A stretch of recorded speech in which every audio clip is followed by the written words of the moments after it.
In CSGO, the bomb's radius can extend further than you might think. The map becomes a dangerous place when you're on just 1 HP, and there may be times you wish you could be somewhere else. Speaking of being somewhere else, this video is sponsored by NordVPN, which allows you to access the internet from 59 different countries. You're normally only able to see the content that's available to you in the one where you live, but jumping locations opens up new and exciting opportunities and highlights how much was hidden to you before. Say you want to watch The Office, US edition, on Netflix. It's only available if you're from America or Canada, so being from England, I'm unable to view it unless I choose an American or Canadian location in NordVPN.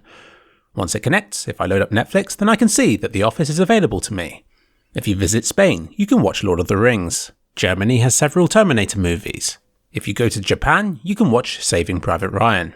In America, and America only, The Good, the Bad and the Ugly is available.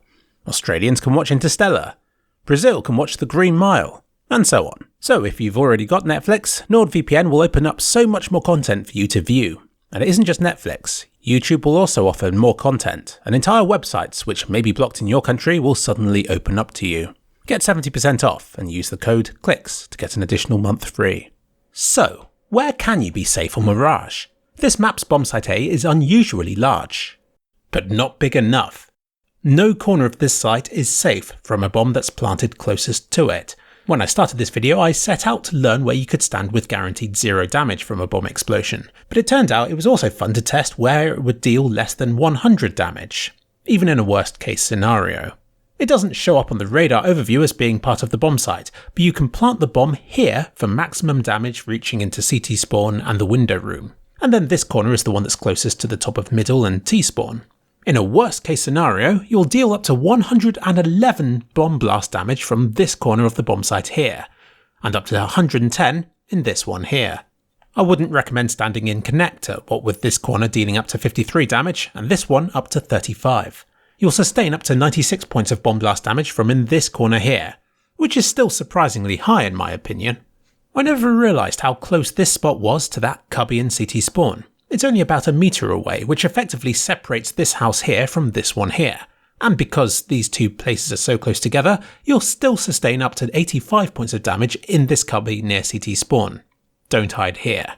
Instead, running to the far corner of CT spawn will drop the damage down to just 12. This makes it a great place to run to, since going all the way up to the corner at the entrance of shop will still deal up to 9. In fact, you can sustain damage from a bomb planted at A as far up as here and here in shop. And even beyond here, it will still chip a point of armour off right up until you enter the bombsite B's courtyard. I'm sure we've all assumed that the bomb's blast zone is spherical in shape, but there are some places where damage almost immediately drops to 0, and others like this one here where it lingers on 1 point of armour for an alarmingly extended area. Sniper's Nest is a different story. Damage here drops off quickly, going from 14 damage in this corner down to just 5 in this one, and then down to 2 in the cubby leading to ladder, then almost immediately to 0 once you reach the ladder room. I believe this room is safe from a blast from A wherever you're stood in it. The near side of tunnel deals 3 damage and then quickly drops to 0. It's like there's this invisible straight line leading along here, and passing it will suddenly make you safe. Assuming the bomb's now planted in the corner closest to T-spawn, the invisible safe line travels like this along the top of middle, then along like this through T-spawn.